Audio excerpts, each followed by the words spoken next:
क्या हार में क्या जीत में किंचित नहीं भयभीत में संघर्ष पथ में जो मिला ये भी सही वो भी सही। नमस्कार दोस्तों, साधक के YouTube प्लेटफॉर्म में आपका स्वागत है। तो सबसे पहले शुरुआत करते हैं हम कल के प्रश्नों से, जिन्हें हम रिवीजन के तौर पर देख रहे हैं। सबसे पहला क्वेश्चन था, राष्ट्रपति भवन उद्यान का नाम परिवर्तित करके क्या रखा गया है? सही उत्तर है अमृत उद्यान। उसके बाद दूसरा क्वेश्चन था, राष्ट्रपति भवन में स्थित उद्यान के वास्तुकार कौन थे? सही उत्तर है सर एडवर्ड लुटियंस। उसके बाद तीसरा क्वेश्चन था हमारे सामने, काली गंडकी नदी का उद्गम कहाँ से हुआ था? और इसका सही आंसर है हिमालय के पर्वत से।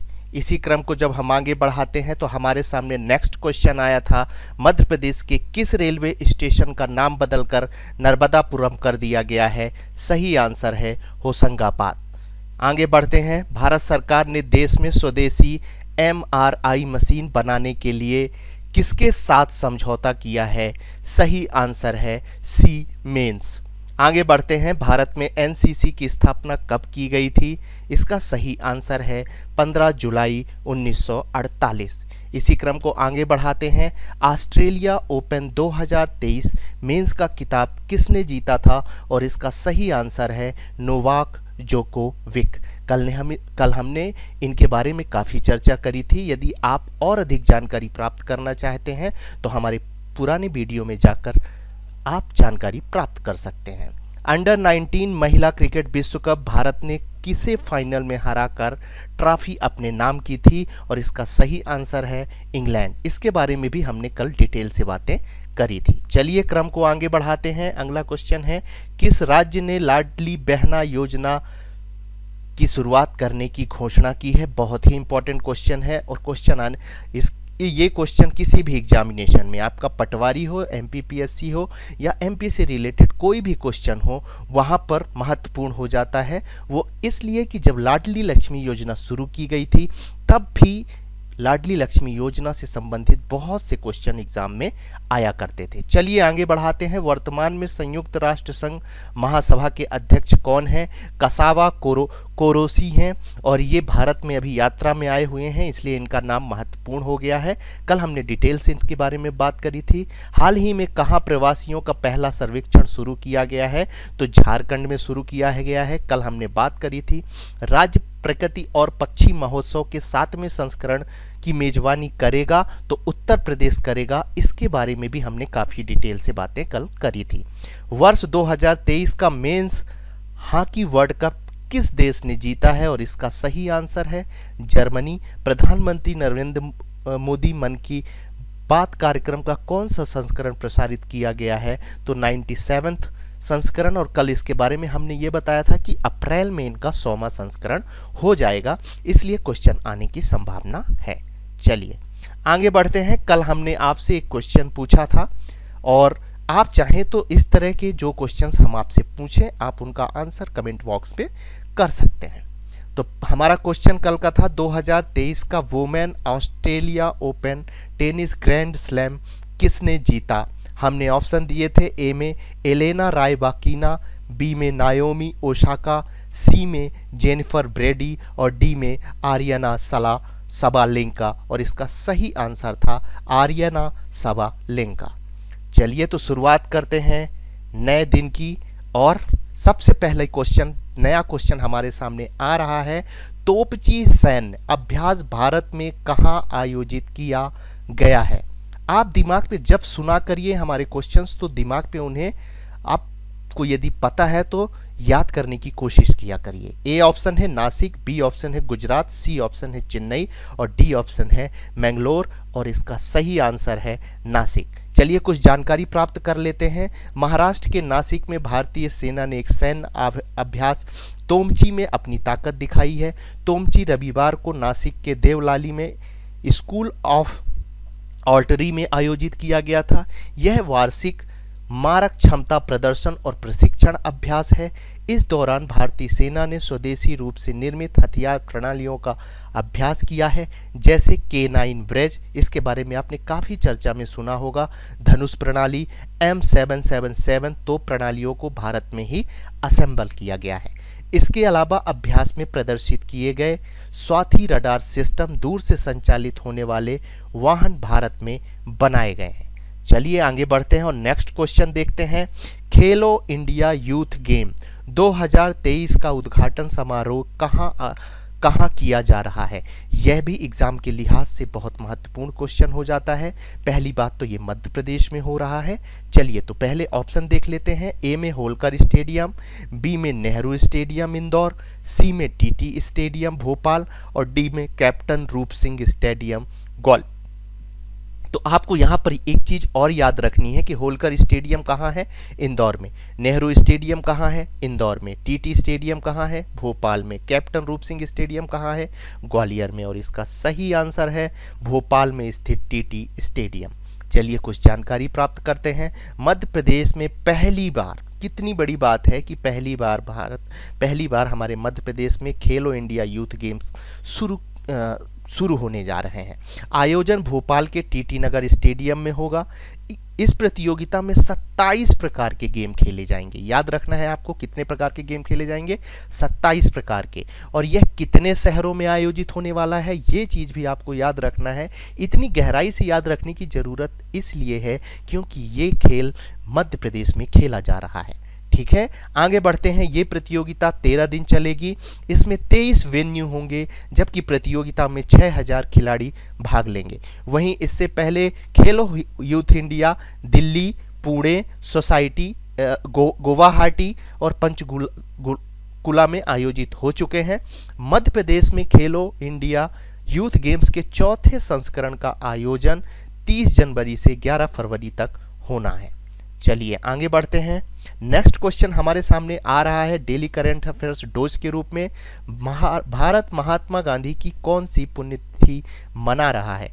ए ऑप्शन है 70वीं, 75th, 77th, 78th और इसका सही आंसर है 75। ठीक है, यहाँ पे गलती से मध्य प्रदेश लिख गया है, 75 है। 30 जनवरी 2030 को महात्मा गांधी की 75वीं पुण्यतिथि मनाई जा रही है, इसलिए ये महत्वपूर्ण हो जाता है। इसके अलावा हम जान लेते हैं कि 30 जनवरी को मनाए जाने वाले अन्य दिवस कौन कौन से हैं। 30 जनवरी को हम राष्ट्रीय सर्वोदय दिवस के रूप में मनाते हैं। इसी के साथ 30 जनवरी को हम अंतर्राष्ट्रीय सर्वोदय दिवस मनाते हैं। 30 जनवरी को ही नशा मुक्ति संकल्प और शपथ दिवस मनाते हैं। इसके साथ ही 30 जनवरी को ही हम कुष्ठ निवारण दिवस के रूप में भी मनाते हैं। अगला क्वेश्चन हमारे सामने आ रहा है, एरो इंडिया शो 2023 का आयोजन कहां पर किया जाएगा? ए ऑप्शन है दिल्ली, बी ऑप्शन है मुंबई, सी ऑप्शन है कर्नाटका और डी ऑप्शन है बेंगलोर। सही आंसर देख लेते हैं। सही आंसर है D, Bangalore. Arrow India show 2023 का आयोजन बेंगलोर में 13 से 17 फरवरी तक होगा। यह एरो इंडिया शो का 14वां संस्करण है। इसमें बड़ी संख्या में मित्र देशों के प्रतिनिधि और सहभागी शामिल होते हैं। एयर शो में वैश्विक स्तर की रक्षा कंपनियां अपने रक्षा उपकरणों को प्रदर्शित करती हैं। ठीक है, आगे बढ़ते हैं हम डेली करंट अफेयर्स डोज में।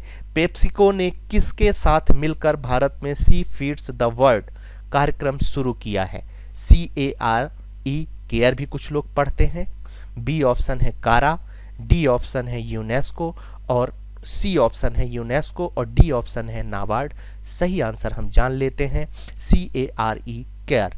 ठीक है, इसके बारे में कुछ बातें जान लेते हैं। भारत में पेप्सिको और केयर के द्वारा सी फीड्स द वर्ल्ड कार्यक्रम शुरू किया गया है। इंपॉर्टेंट है, आप नोट डाउन करें इसे अच्छी तरीके से। यहाँ पर हम ये भी बता दें कि हम इस क्लास की PDF अपने टेलीग्राम चैनल द साधक द अचीवर में उपलब्ध कराते हैं। आप चाहें तो वहां पर जाकर PDF प्राप्त कर सकते हैं।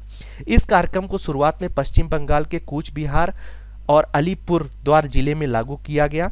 इस कार्यक्रम के माध्यम से पेप्सिको तथा केयर का लक्ष्य 48 1000 से अधिक महिलाओं की स्थिति को सुधारना है।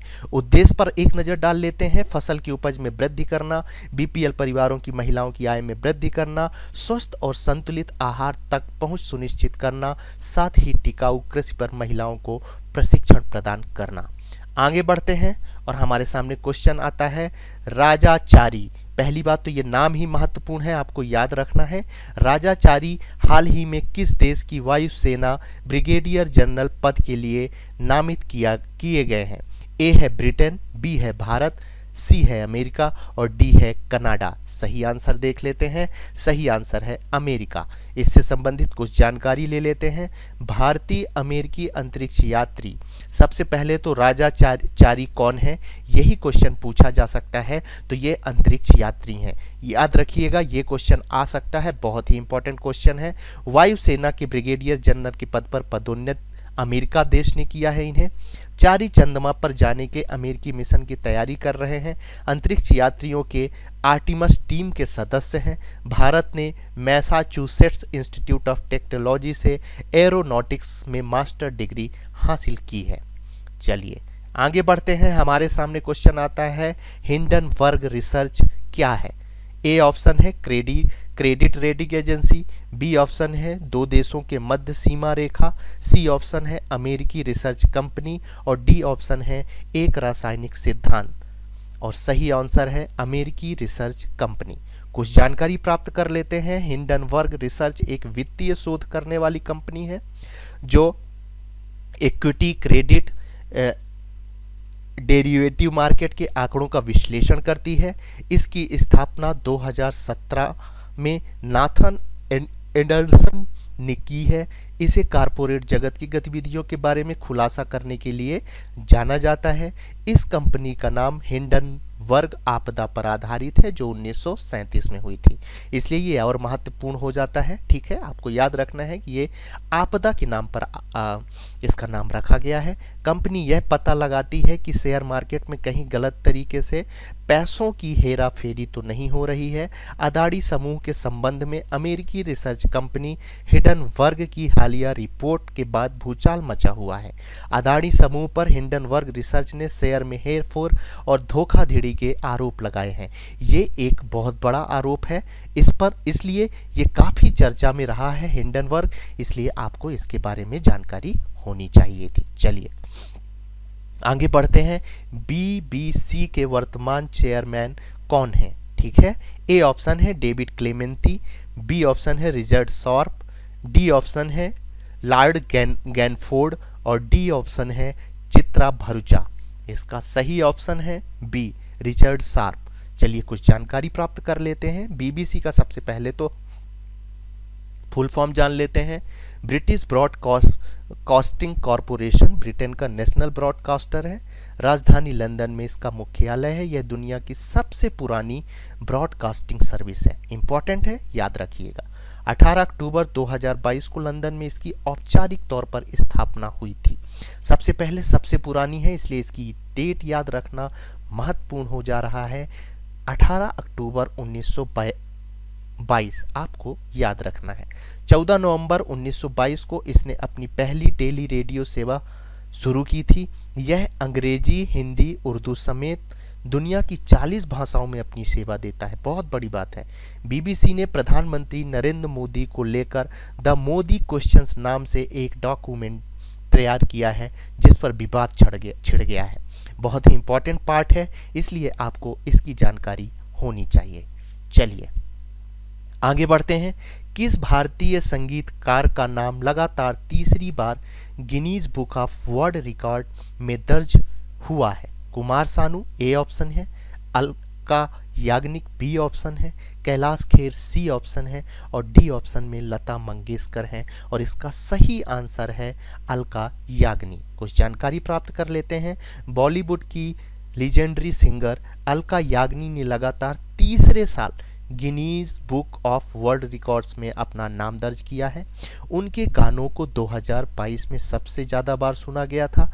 Guinness book of world record में ऐसा करने वाली वो पहली सिंगर हैं। अपने भारत के लिए एक बहुत बड़ी बात है और गर्व का विषय है ये। इन्होंने टेलर स्विफ्ट, ड्रैक और बियॉन्से और फेमस बीटीएस बैंड को भी पछाड़ दिया है। बहुत गर्व की बात है। चलिए आगे बढ़ते हैं। नेक्स्ट क्वेश्चन हमारे सामने आता है डेली करंट अफेयर्स डोज के अंतर्गत भारत सरकार द्वारा 15 साल पुराने सरकारी वाहनों को हटाकर नए वाहनों को लाने का लक्ष्य कब तक रखा गया है? ए ऑप्शन है 1 अप्रैल 2023, बी ऑप्शन है 1 जनवरी 2024, सी ऑप्शन है 1 मार्च 2023 और डी ऑप्शन है 31 दिसंबर 2023। सही आंसर देख लेते हैं। ए 1 अप्रैल 2023। कुछ जानकारी प्राप्त कर लेते हैं। 9 लाख सरकारी वाहन 1 अप्रैल से सड़कों से हटेंगे, नए वाहन लेने होंगे इनकी जगह में। इससे वायु प्रदूषण काफी हद तक कम होगा। केंद्रीय और राज्य सरकारों, परिवहन निगमों, सार्वजनिक क्षेत्रों के उद्यमों में जो वाहन लगे हुए हैं उन पर विशेष ध्यान दिया जाएगा। सरकार ethanol, methanol, bio CNG, bio LNG electronic वाहनों के उपयोग को सुविधाजनक बनाने के लिए कई महत्वपूर्ण कदम उठा रही है। इसके अलावा सड़क परिवहन और राजमार्ग मंत्रालय की हाल में जारी अधिसूचना के अनुसार 15 साल पुराने केंद्र और राज्य सरकार के सभी वाहनों का रजिस्ट्रेशन 1 अप्रैल से रद्द कर दिया जाएगा और उन्हें कबाड़ कर दिया जाएगा। ठीक है, चलिए आगे बढ़ते हैं।